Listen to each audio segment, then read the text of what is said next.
One died before Mother was born. The eldest, Clara, came to Minneapolis.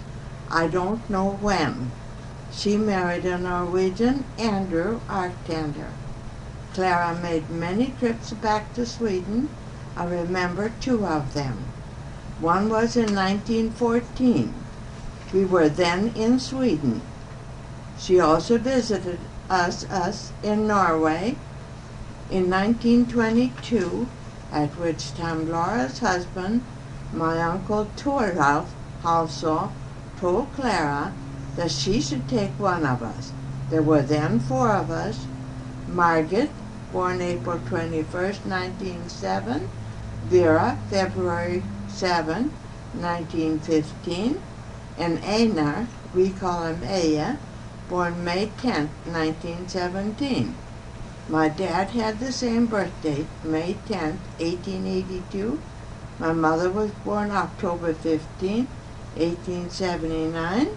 She died at the age of 39 on December 4, 1918. Dad died sometime during the war that started 1939. I believe it was in 1941. Is it anything wrong with Clara at 50 Barton Avenue Southeast that winter and went to Sidney Pratt School? It should be elementary school. I started in 1st grade, but was promoted quickly to 3rd grade, then to 6th grade, and by Christmas I had learned enough English so they would have graduated me. Somehow I had sense enough to realize that I should stay on, so I stayed in school till June. Then Aunt Clara found me a place to work, as she could not afford to have me stay with her during the summer. They traveled a lot then.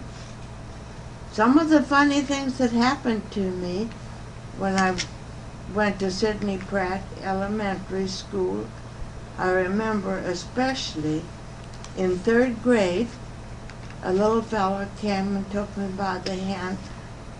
I couldn't understand what he asked me, so I took him, and I took him by the hand, and I took him to the teacher in 6th grade who knew Swedish.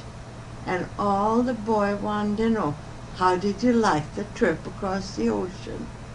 He never asked me another question after that, even though I even was in his class later on when I was promoted to 6th grade. Another thing that I remember, here I was so big. I was a big girl at 15 and a half, and here they were. Found him when I got to 8th grade. Then there were some, especially the boys, that were almost my size. But I was real special. They were real nice to me, all the kids, except then came April 1st. They had to play a trick on me. They offered me candy, and it was full of pepper. And I wouldn't even let on that it really hurt. I ate it. Oh. Well, anyway, then that summer I worked for a Jewish family at 24th and DuPont Avenue South. I had a room downstairs. It was a maid's quarters, but I never forget one of the first days I was there. We had a storm. It must have been just about a tornado, and that area in Minneapolis often was flooded. That room of mine was flooded, so I never lived there in that room after that. After that, I shared the bedroom with the boy that I was there to take care of. I had a wonderful time with this family, but when fall came, I wanted to continue my schooling, so I had to change jobs as Marins needed full-time help. I went to work for James Burns, an Irish family. They were Catholic. They also had one child. He was a really spoiled one. They too were wonderful to me. They lived at 1455 West Lake Street. I went to West High, got $2 a week, room and board. By the way, I earned $5 a week and room and board when I worked full-time.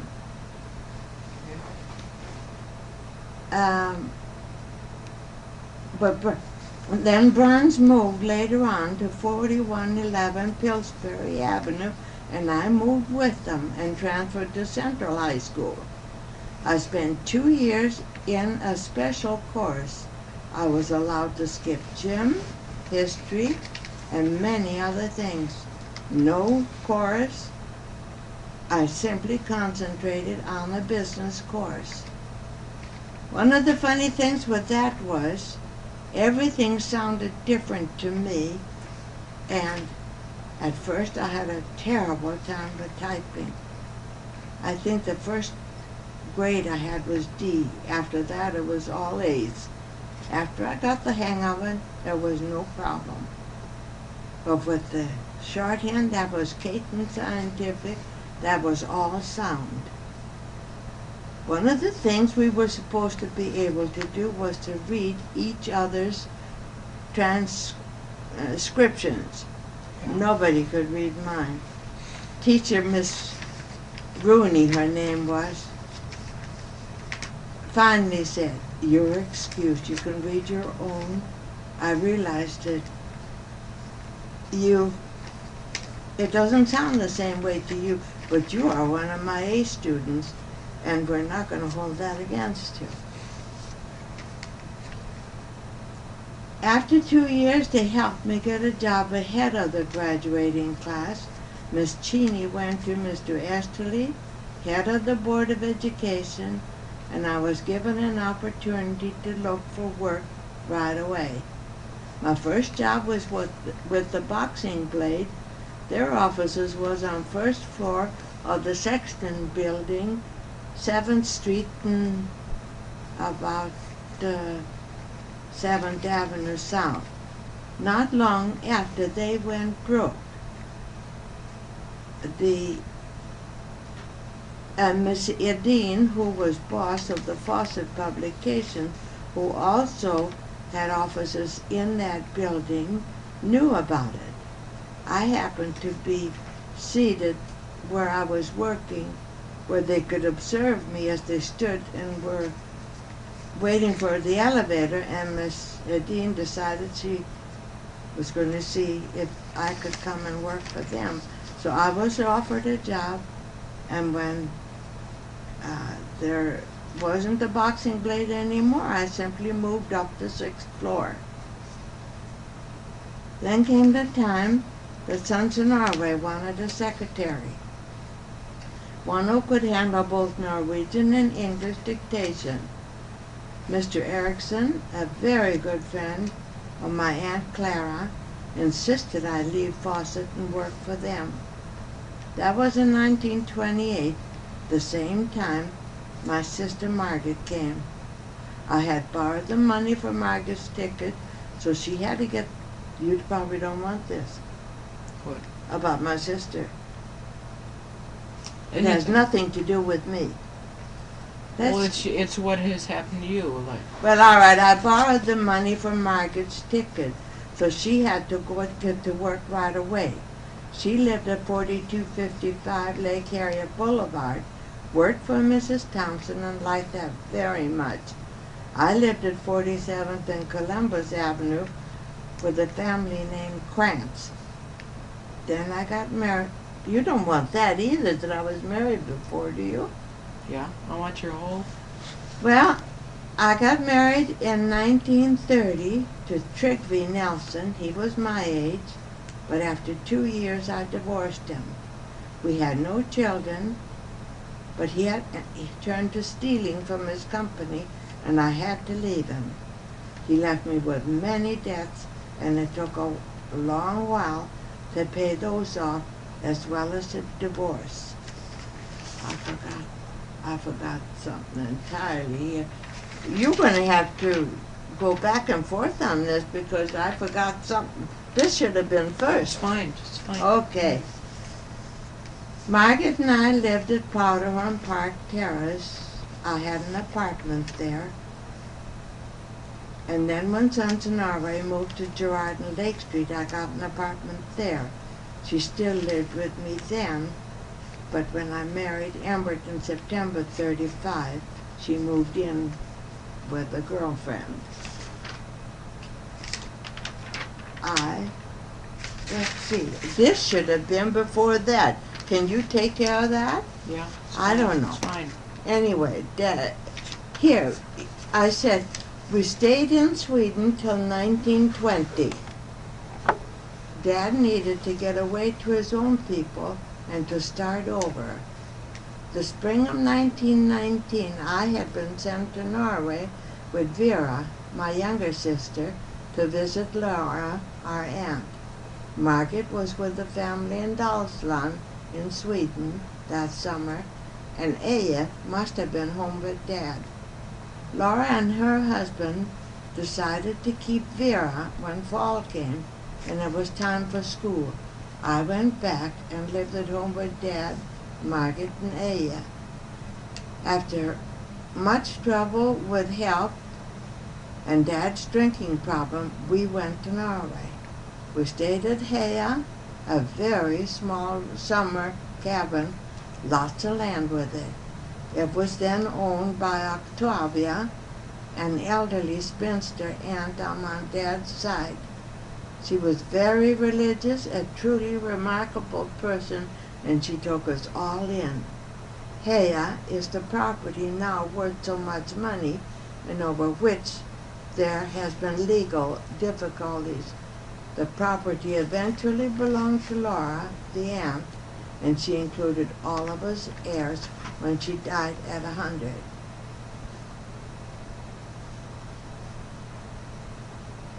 Dad went back and forth to Oslo to his work, an awful long walk from the last streetcar stop.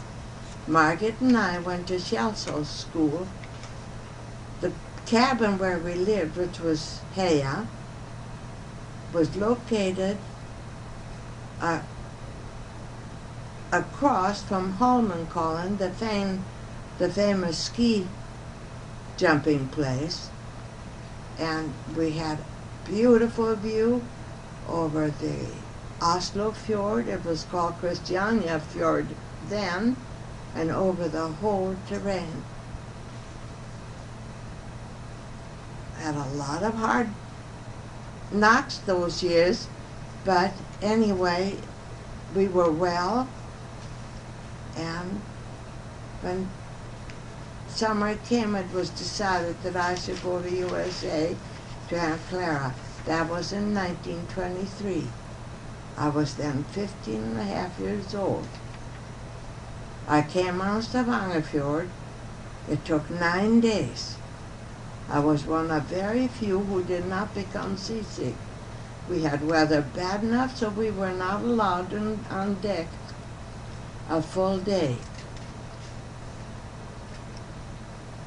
One of the days I remember, they poured water on the tablecloths on the tables. All the tables have ridges on them so that the dishes are not supposed to slide off. Pianos and all stuff like that, all are bolted down. Came the day for landing in New York. I did not have an affidavit saying I was going to school till I was 16, so I was detained at Ellis Island. I was one of the last who were ever detained there.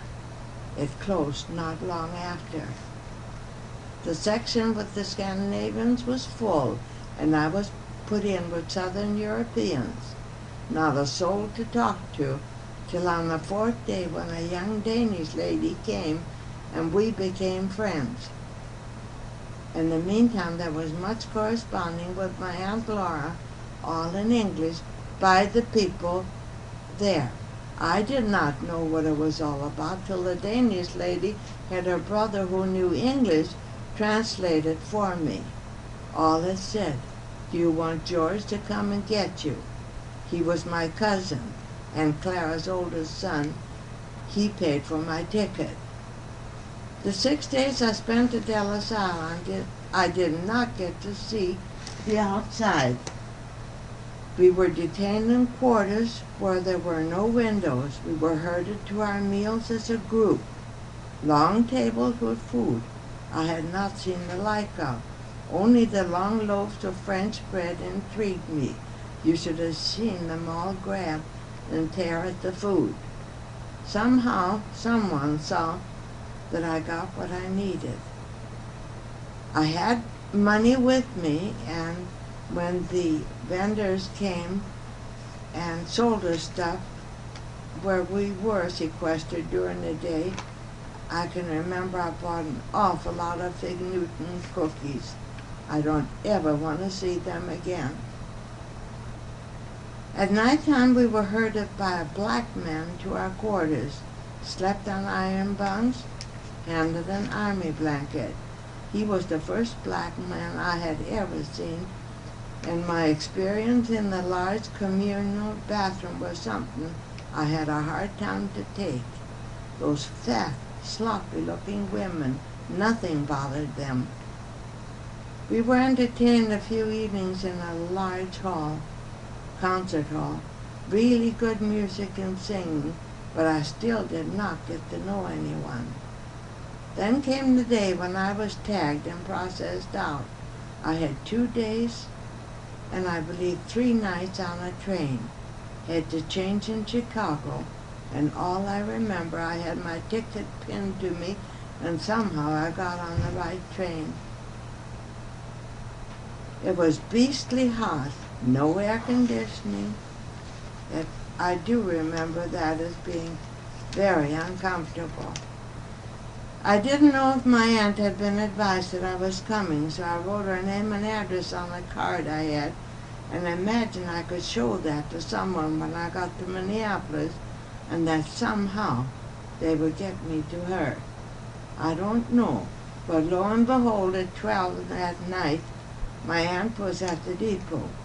Was she glad to see me, and was she glad it was dark? She couldn't believe my arriving in a light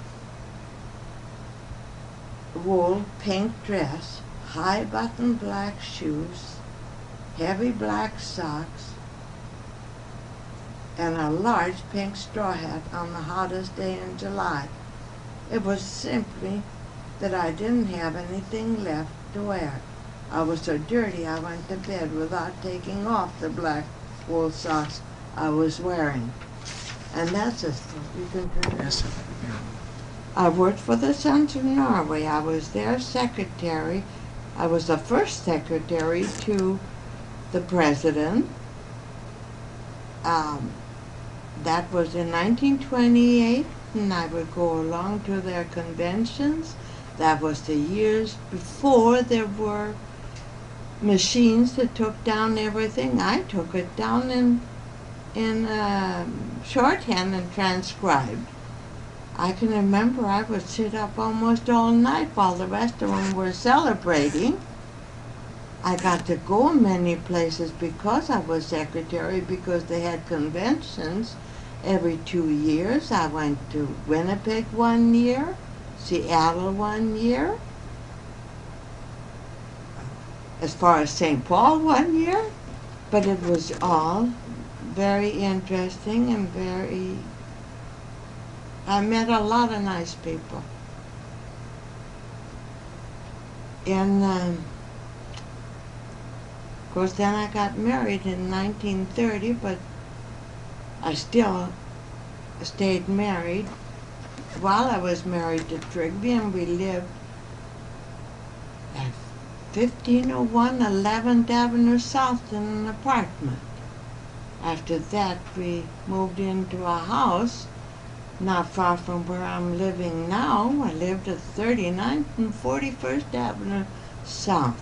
It seems I have stayed South Minneapolis almost ever since, except in 1936 in my second marriage, when Laura Kveberg and I moved to Seattle. We had 3.5 wonderful years, very little to do with. Everyone was poor those years. Is that during the Great Depression? Well, it was part of it. I didn't feel the depression so much when I worked for the Sons of Norway because I was getting twice the salary that some of them were. We had people working in the office at $60 to $65, and I got $130 a month, and that was a lot of money those days. Yeah. However, in 1940, times were not very good, and Ambert's brother, Anton Hansen, who had a realty firm, needed Ambert back and begged him to come back. I begged Ambert to come back because I was lonesome. I wanted to come back. So we moved back. And we started over, and it has been good for us ever since. What did Amber do in Seattle?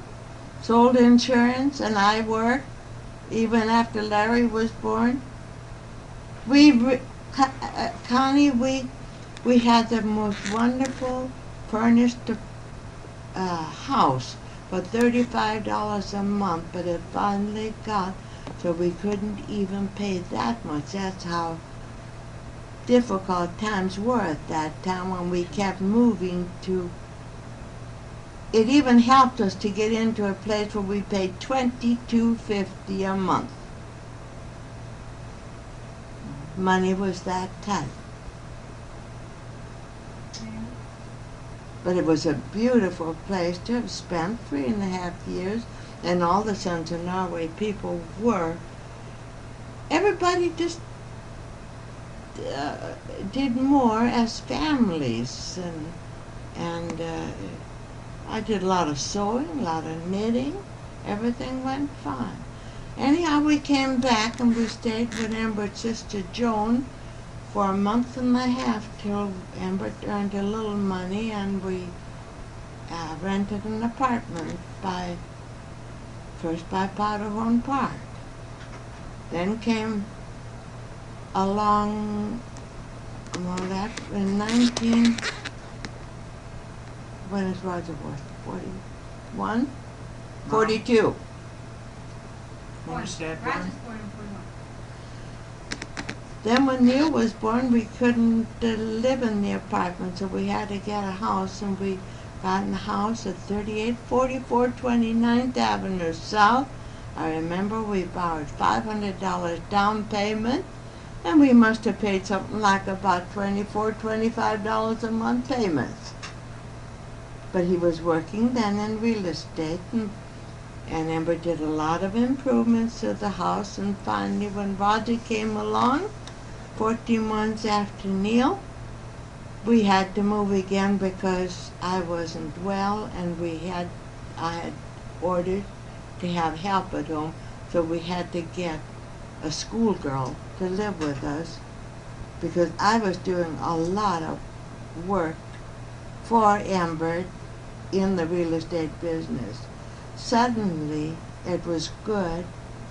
The phones were ringing off the hook, and while the commissions were not big, there were enough sales so that you always had to be there. You had to be on your toes. So I helped. I can remember going out and making a sale for Amber the day that he took sick with appendicitis, and I was pregnant with Roger. He was expected any day. I took the bus and went to show a duplex, and Amber sold it afterward. Those are comical things, and you can just skip them or not. You see, now I shouldn't be having it on tape because those are funny things. Those are things you laugh about. Then we had a struggle when Larry was ill. He not only had poor eyesight, he had polio. That was in 1946. He had to have his eyes operated on. And then after the war that year, the war was over in 45, and in 46, Anton Amber's brother was just determined I was going to have a trip to Norway, and he helped pay for it, and he insisted on that he was going to help pay for Amber's trip next year. He wanted Amber to go with him. So Anna, the sister, Amber's oldest sister, said, Laura, if you can go, I'll come and take care of the kids. And I was talked into it. I really wanted to back out of it when it came to it, because I was getting scared. What if I don't come back? It was going across the ocean. I was going to be gone 2 months. I couldn't get better a schedule. Well, it was in the fall, and it was wonderful to go, but I can remember coming back, and Roger, who was then, Pat, not remembering me. He took one look at me, and he wouldn't have anything to do with me. And I said, Roger, don't you know who I am? That is your dad. Yeah. And he says, sure, you're my mother. And that was the end of that. It was a couple of days before he ever would have anything to do with me. Anyhow. Well, that's my dad. Oh, he knows it. He knows it. Then we stayed at we lived at 3505 11th Avenue South until in 1948, and Amber thought that we should move out towards Lake Hiawatha. We scouted around for many, many places, almost started to build one on 43rd and Longfellow, but that didn't materialize. Then we were fortunate enough to list and not be able, we didn't sell the house we're now in on East 43rd Street. After some time, Mrs. Ashworth, the owner, called me, said, Mrs. Kveberg, we're desperate. If you will pay us so much, you can have it. And we got it for less money than they ever listed it, and we've never regretted being here. That's this house right here? Yeah. I have much, much to be thankful for. I don't know, I don't turn it off. You know? Okay. He was the expert. My dad was an expert.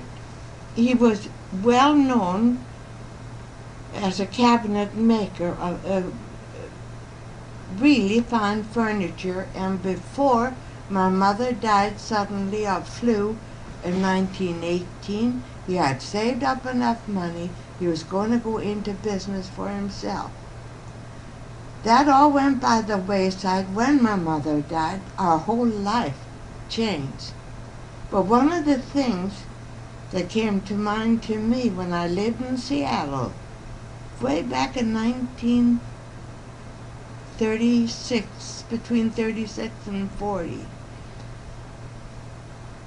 I met a man, a Sons of Norway member, who, when we were out as a group together, asked what my maiden name was. I said Brink.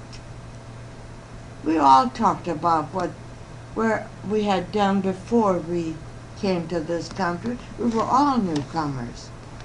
He said, well, I must have known your dad. And he told me that my dad was so well thought of, and how when he first had his difficulties, when he started to drink, he was a teetotaler. But because of all these difficulties, and one of the women that came to take care of us, he got into this.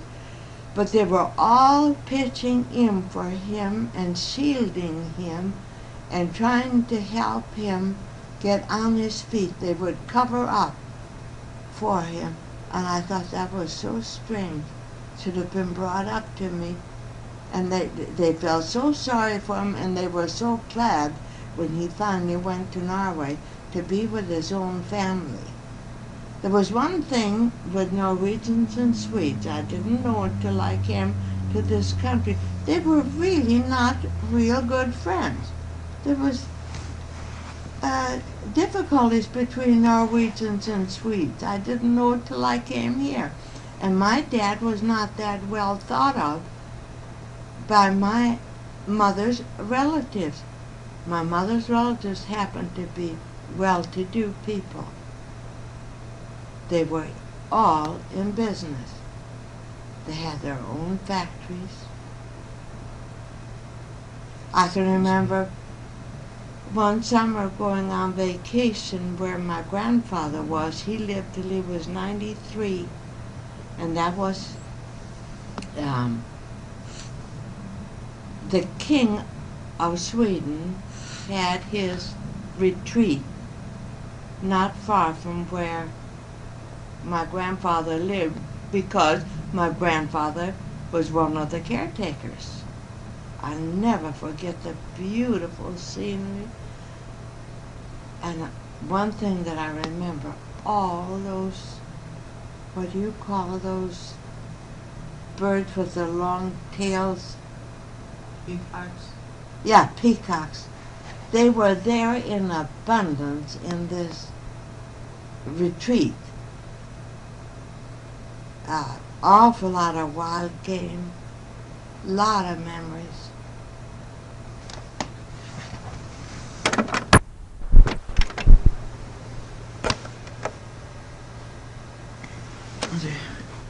I think I skipped the tornado. You told me about tornado. Yeah, well. Anyway, in Seattle they had a slight earthquake, and that, of course, is very unusual. Where we lived then, I had hanging plants, and it was late in the evening, and all of a sudden they were going back and forth, and it was the strangest sensation. I said to my husband, I feel like I'm going to fall out of bed. But then it was over with. And we really didn't know till the next day that there had been damage downtown in Seattle. It was a slight earthquake, but it was an earthquake. When was this? In 1937. You had a good memory. Well, Man, I'll never be able to. well, because I lived from 36 to, oh no, it must have been after that, because Larry was born in 37. It could have been in 1939, probably. We had Larry at that time.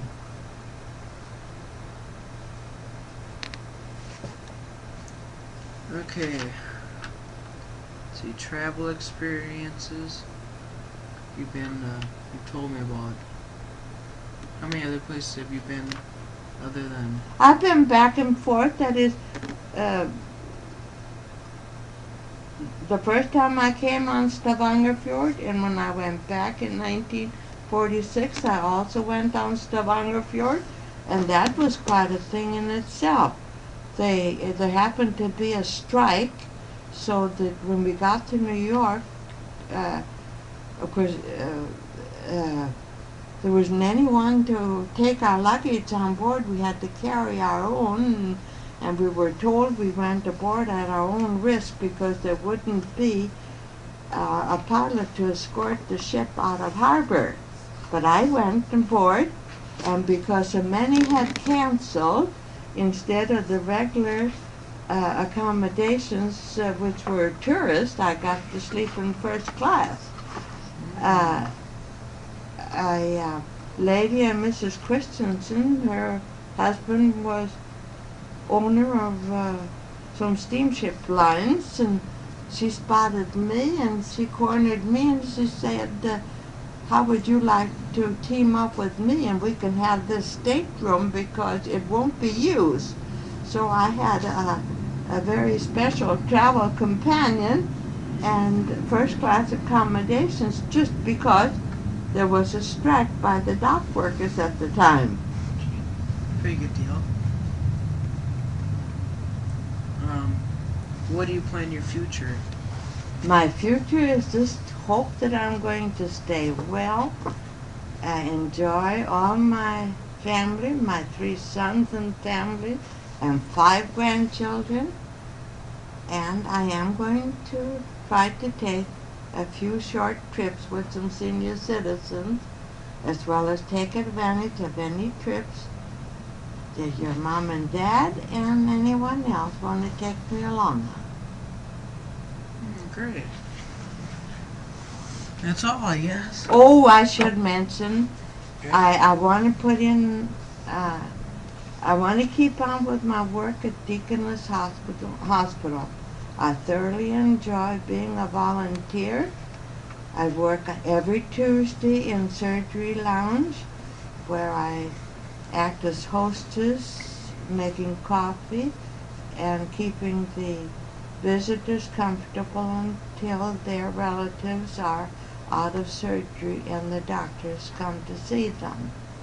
I also work 2 Sundays a month at the information desk, and that too is very interesting.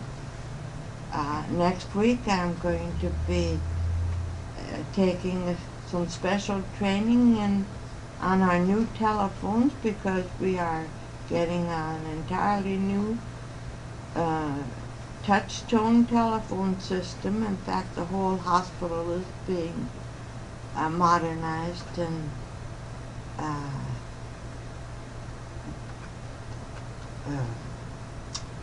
remodeled. Those are my gains, hoping to be able to stay with that and the trips and stay well. Okay, thanks a lot.